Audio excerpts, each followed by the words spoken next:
Hello and welcome. This is Joe from the Cell Phone Geek. Today we're going to be doing an unboxing of a TP-Link Kasa smart Wi-Fi light switch that's also a dimmer. This will be getting installed here in our guest room so we can control the light from our phone or through Alexa or Siri or even Google. So I'm just going to be doing an unboxing here, show you what's in the box. And other than that, we'll go ahead and get started. So this is compatible with Alexa, with Siri, with Google. This is a smart dimmer.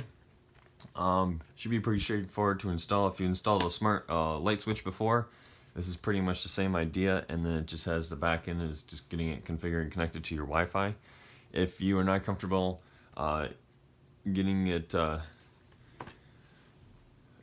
switch installed in your wall of your house, do have a electrician come out and do it, because it can be dangerous. But if you feel comfortable doing it, you can do it yourself. So we're going to go ahead here, open the box and get started. Open the box. We got some labels to label the wires when we go to disconnect the current switch that is in the wall. And we have a nice insulated foam here that goes around the switch, so then keeps the temperature of the room from going into the wall. Just a way to keep our energy costs down depending on where you live. Otherwise, here we've got our switch that comes with a cover, a screwless cover is what they call it. So this just snaps on, a little faceplate snaps on. Otherwise, you have your button here, your switch. And then you've got your, to make your lights dimmer and brighter is on top. Otherwise, you just touch the button here to turn the light on and off. So pretty straightforward. You do have a couple of wires here. So you got your hot wire, your grounds, and also your negative. Should be pretty straightforward to put in here. So you got your neutral, you have your ground wire, and then your load or hot is either one of these on the side that you can use. So, well, actually both of those get attached. I'm sorry. So actually the light switch in the wall is going to have two wires for the load, for the hot portion, and then you may have a ground attached to it, and then usually your negative is just in the wall.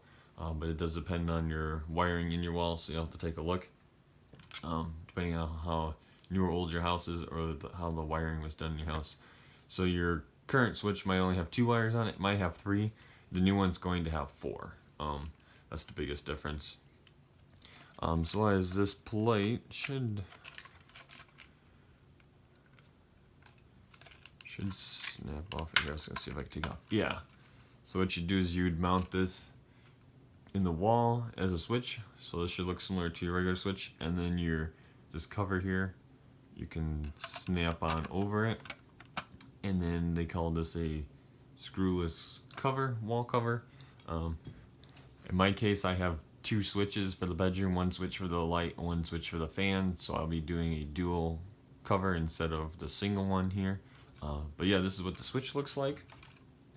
It comes with two wire nuts, and these are the nicer wire nuts. They do have the metal inside here, so when you do put your wires in there and twist this together, even if the wires don't necessarily make good contact with each other, by having the metal inside of the wire cap, that'll then obviously conduct electricity, so then that will give it a better connection. So whenever you use wire nuts, these are the ones recommended to use to make sure that they have the wire threads inside, or the metal threads inside, so you'll get a better connectivity on that. Other than that, otherwise you've got a quick guide here in the bottom, a little manual here on how to set it up, and of course if you have questions, there's a website you can go to for support with some frequently asked questions. Always pretty much once you get it wired into the wall, get the power back on, you download the Kasa app, and then you just add this dimmer switch to the Kasa app, and then you should be good to go. And then if you're going to use it with Alexa or Google, you just have to add that capability on that end. So you just have to link the Kasa to to your smart device, and then from there you'll be good to go, and you can control it then from your smart device to turn it on and off. Otherwise, like I said, you can use the buttons right on the switch, and then also in the Kasa app you can turn the light on and off, and also set a schedule to make your lights come on and off on a specific time, and even at a certain percentage. You can tell it to come on at 5 p.m. at 50%, and then at 10:30 at night dim it down to 10%, so you can use it as a nightlight if you want for your kids, and then you can have it turn off automatically at a certain time if you want. So there's a lot of options you can do to get these configured and set up. So always, that is our smart switch by TP-Link. It is a smart dimmer switch. So I'll have a link in the description down below where you can find it here, and it is an affiliate link, so we'd ask that if you do purchase it to use our link so we get credit for it, and that's what keeps our channel going. Well, thanks for watching. Don't forget to like and subscribe, and I will catch you next time.